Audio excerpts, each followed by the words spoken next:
Assalamualaikum warahmatullahi wabarakatuh. Perkenalkan, saya Ruth Sutami dari SMP Negeri 1 Bansari. Saya akan berperan sebagai supervisor.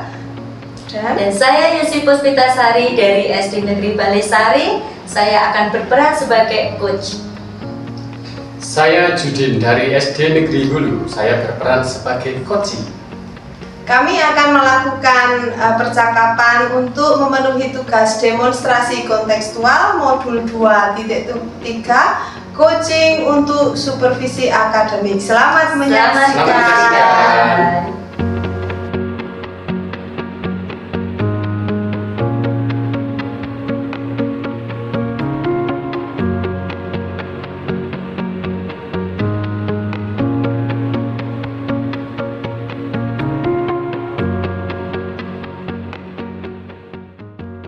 Assalamualaikum Bu Yusi, apa kabar Bu Yusi? Waalaikumsalam Bu Ruth, alhamdulillah kabar baik. Bu Ruth sendiri bagaimana kabarnya? Syukurlah saya dalam keadaan yang baik Bu.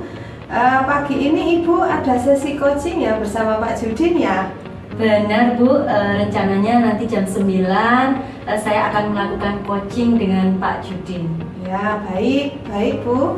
Kehadiran saya di sini untuk memberikan dukungan terhadap kompetensi coaching yang ingin Ibu kembangkan nanti ya. Iya. Maka dari itu saya akan mengamati proses coaching yang akan Ibu laksanakan terhadap Bapak Judin. Baik Bu. Nah, apakah Ibu sudah siap untuk melakukan proses coachingnya Bu? Sudah Bu, saya sudah siap dan saya juga berterima kasih kepada Bu Ruth yang sudah bersedia menjadi pengamat saya dalam melakukan coaching bersama Pak Judin. Oh ya, sebelum Ibu memulai proses coachingnya, ada beberapa hal yang akan saya jelaskan dan nanti juga saya akan bertanya beberapa hal kepada Ibu ya. Nah, pertama-tama saya akan jelaskan dulu untuk rubrik penilaian dari coaching yang akan Ibu lakukan nanti. Baik Bu. Nah, yang pertama yang akan nanti saya amati adalah apakah Ibu melakukan coachingnya sesuai dengan alur tirta atau tidak. Nah, kita ketahui bersama bahwa alur tirta itu terdiri dari tujuan, kemudian identifikasi, rencana aksi, dan tanggung jawab ya Bu ya. Iya, betul. Kemudian yang kedua, apakah Ibu melakukan proses coaching berdasarkan prinsip-prinsip coaching, yaitu membentuk kemitraan dengan coaching, Iya. kemudian menggali potensi coaching dengan kreatif, dan memaksimalkan potensi anak-anak ya. Iya. Kemudian yang ketiga, kompetensi inti dari coaching, yaitu kehadiran penuh, kemudian mengajukan pertanyaan yang berbobot, dan mendengarkan secara aktif. Gitu ya Bu ya. Iya Bu. Nah, ketika nanti Ibu mengajukan pertanyaan yang berbobot, Ibu perlu juga mendengarkan dengan rasa ya. Betul. Kemudian rasa di sini maksudnya receive, kemudian ask, summarize, dan juga appreciate ya Bu ya. Iya. Nah, receive itu Ibu bisa menerima pernyataan-pernyataan dari coaching. Kemudian Ibu bisa memberikan pertanyaan-pertanyaan terbuka. Kemudian Ibu bisa merangkum pernyataan ataupun masalah dari coaching nanti ya Bu ya. Iya. Dan juga memberikan apresiasi kepada coaching. Baik Bu Ruth. Ya, apakah sudah jelas Bu untuk rubrik penilaiannya? Ya Bu Ruth, saya sudah jelas. Nanti pada saat saya melakukan coaching nanti, saya akan melakukan dengan alur tirta ya Bu. Kemudian saya juga akan menerapkan prinsip-prinsip dalam kompetensi inti dalam melakukan coaching Bu. Dan saya rasa saya sudah cukup jelas dengan rubrik penilaian yang Bu Ruth sampaikan. Ya, baik Bu, izinkan saya bertanya. Kompetensi coaching apa yang ingin Ibu kembangkan nanti? Jadi saya pada saat melakukan coaching nanti ada 3 kompetensi yang akan saya kembangkan, yaitu tentang kehadiran penuh, kemudian mendengarkan dengan aktif, dan juga mengajukan pertanyaan-pertanyaan berbobot. Ya, baik Bu. Nah, dari ketiga kompetensi tadi, bagian mana yang secara spesifik ingin saya observasi, Bu?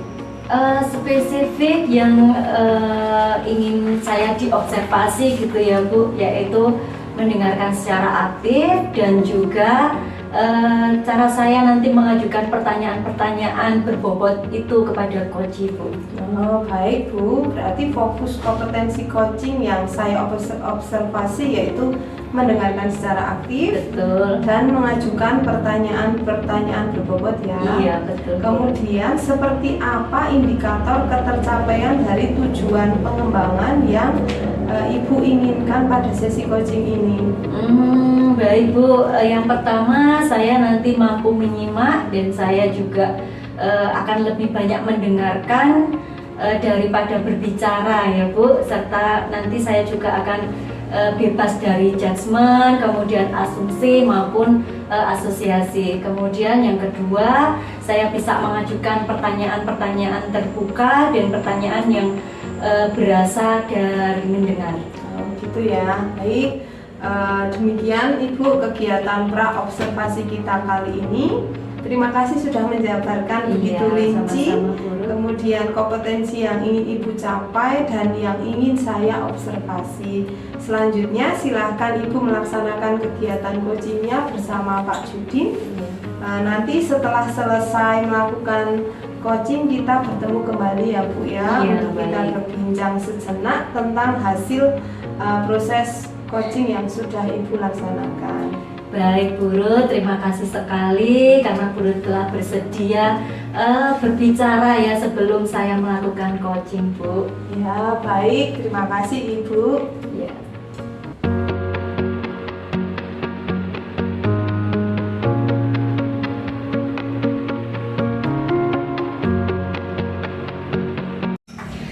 Assalamualaikum Pak Judin, selamat pagi. Waalaikumsalam Bu Yusi, selamat pagi juga. Bagaimana kabar Pak Judin hari ini? Alhamdulillah baik. Bu Yusi bagaimana kabarnya Bu? Alhamdulillah sehat. Pak Judin, saya lihat Pak Judin ini kok terlihat lemas dan pusing gitu. Apakah ada masalah Pak? Iya Bu, saya itu sedang pusing memikirkan murid-murid saya yang kalau pembelajaran itu mereka itu cenderung pasif Bu. Gitu ya. Jadi ada siswa-siswa Bapak yang pasif dalam pembelajaran gitu ya Pak. Nah karena pembicaraan kita singkat nih Pak, nanti di akhir pembicaraan kita apa yang ingin Bapak dapatkan? Jadi begini ya Bu, yang ingin saya dapatkan itu saya ingin dapat menemukan langkah-langkah ataupun solusi agar saya dapat meningkatkan keaktifan siswa ketika pembelajaran begitu Bu. Iya. Oke, menurut Pak Judin nih, ciri-ciri siswa yang aktif dalam pembelajaran itu yang bagaimana sih Pak? Kalau menurut saya ya Bu, siswa yang aktif dalam pembelajaran itu yang pertama itu menyimak saat guru menjelaskan. Lalu saat guru bertanya, siswa akan menjawab. Lalu ya pokoknya ada timbal balik antara guru dan siswa gitu Bu. Terus siswa mengerjakan tugas itu tepat waktu Bu. Itu yang menurut saya siswa itu siswa yang aktif dalam pembelajaran gitu Bu. Oke. Berarti ciri-ciri siswa yang aktif itu seperti yang tadi Bapak sampaikan gitu ya. Nah, menurut Bapak apa yang menyebabkan siswa itu kurang aktif dalam pembelajaran Bapak? Kalau penyebabnya yang pertama, menurut saya penyebabnya mereka tidak paham materi atau konsep. Jadi mereka beranggapan karena mereka tidak paham dari awal, jadi diikuti juga nggak akan ngerti juga begitu. Iya, betul. Lalu mungkin juga mereka ada masalah di rumah. Betul. Kadang-kadang mereka juga melamun, ada yang ngobrol sendiri dengan kawan-kawannya. Jadi mereka sibuk sendiri dengan aktivitas mereka masing-masing begitu. Iya, jadi itu ya Pak yang menjadi penyebab mengapa anak-anak itu pasif di dalam pembelajaran itu. Nah, apa nih rencana Pak Judin ke depannya? Rencana saya begini Bu, saya mungkin mengajarnya metodenya itu saja ya Bu. Betul. itu yang menyebabkan anak-anak pasif saat pembelajaran. Jadi saya akan menyusun modul yang bervariasi itu untuk metode pembelajarannya ya Bu. Iya. Kemudian saya akan mencari referensi metode pembelajaran untuk meningkatkan keaktifan dan antusias siswa gitu Bu. Sehingga siswa tidak bisa menebak kegiatan dalam pembelajaran. Baik, jadi Bapak akan menerapkan metode pembelajaran atau referensi-referensi yang baru gitu ya Pak. Jadi siswa nggak bisa menebak-nebak nih habis ini apa gitu ya Pak ya. Dalam melaksanakan hal tersebut, ada tidak yang dapat membantu Pak Judin gitu? Kalau di sekolah ya Bu, guru-guru muda sangat pintar dalam merancang metode-metode yang baru. Mereka sangat suka belajar hal-hal baru. Betul. Ada 2 guru di sekolah saya ya Bu. Iya. Yang saya lihat mereka memang pertama cakap teknologi. Betul. Jadi saya akan bertanya bagaimana cara saya membuat metode pembelajaran dengan memasukkan teknologinya. Kemudian satu guru lagi namanya Budian. Dia sering mengajar menggunakan metode pembelajaran sambil bermain ya Bu. Jadi saya akan bertanya-tanya juga terhadap Budian itu Bu. Oke, nah kapan nih rencana tersebut akan dilakukan Pak? Saya akan menyusun modul ajar tersebut minggu ini Bu, supaya saya segera bisa terapkan dalam pembelajaran saya. Oke, baik. Nah, kita sudah di akhir percakapan nih Pak. Apa sih yang Bapak dapatkan dari percakapan kita hari ini? Yang saya dapatkan dari percakapan kita hari ini, saya menemukan sendiri solusi dan dari permasalahan-permasalahan saya yang awalnya tidak kepikiran, tetapi setelah Ibu bertanya kepada saya jadi kepikiran dan saya menemukan solusi dari permasalahan yang saya hadapi Bu. Baik Pak, baik, terima kasih sudah berbagi masalah dengan saya. Semoga nanti Pak Judin ini segera melaksanakan rencana-rencana Bapak ya. Saya rasa cukup Pak pertemuan kita kali ini.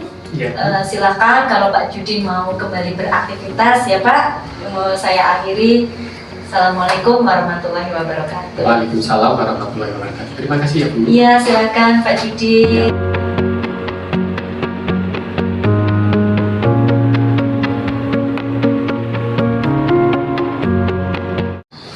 Wah, bagus sekali ya Bu ya coachingnya. Tadi sudah berjalan sangat lancar ya Bu ya. Nah, kalau saya lihat ini ya, bagaimana perasaan Ibu setelah melakukan coaching tadi Bu? Iya Bu, tadi setelah saya melakukan coaching dengan Pak Judin itu saya merasa bahwa kompetensi yang saya harapkan itu sudah tercapai Bu. Saya juga merasa bahagia bisa bercerita banyak dengan Koci sehingga semua permasalahan yang dialami Koci itu bisa tersampaikan Bu.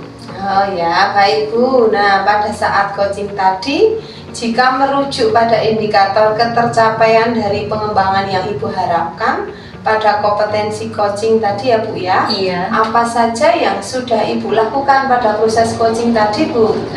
Baik Bu, jadi setelah melaksanakan coaching tadi, saya merasa sudah mampu fokus terhadap Koci ya, yaitu dengan mendengarkan aktif dan juga mengajukan pertanyaan-pertanyaan berbobot sesuai dengan alur tirta Bu.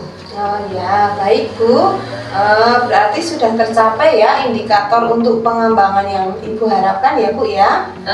Saya rasa sudah tercapai Bu. Oh ya, baik. Izinkan saya menyampaikan hasil pengamatan saya ya Bu ya. Nah, Baik. berdasarkan pengamatan saya, proses coaching sudah berjalan sangat lancar. Nah, yang pertama, percakapan coaching yang Ibu lakukan sudah menggunakan alur tirta. Ya. Ibu sudah bertanya tujuan dari pertemuan, kemudian sudah mengarahkan Pak Judin untuk mengidentifikasi masalahnya, kemudian sudah menanyakan rencana untuk menyelesaikan masalahnya, dan juga sudah memancing beliau untuk berkomitmen dengan penuh tanggung jawab dalam menjalankan rencana aksinya ya Bu ya. Iya. Kemudian yang kedua, selain itu Ibu juga telah menerapkan prinsip-prinsip coaching, di mana saya lihat Ibu fokus dengan kuncinya. Betul. Kemudian artinya Ibu sudah melakukan kesadaran penuh atau melakukan kehadiran penuh gitu ya Bu ya. Ibu juga sudah mendengarkan aktif dan mengajukan pertanyaan yang berbobot seperti yang Ibu sampaikan pada saat pra-observasi.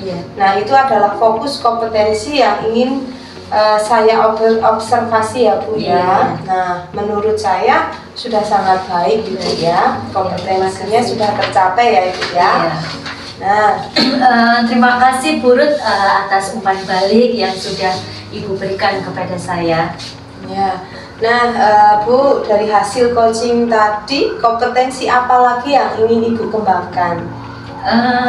Baik Bu, jadi saya berencana ke depannya itu untuk lebih bisa intensif lagi gitu ya Bu, mendengarkan secara aktif maupun merumuskan pertanyaan-pertanyaan berbobot sehingga saya bisa bercerita lebih banyak lagi dengan coach saya gitu. Oke, baik Bu. Semoga kompetensi tadi bisa Ibu kembangkan sesuai dengan harapan Ibu ke depannya. Saya rasa pertemuan kali ini sudah cukup ya Bu ya. Ya, saya akhiri, selamat siang ya Bu. Selamat siang Bu, terima kasih sekali.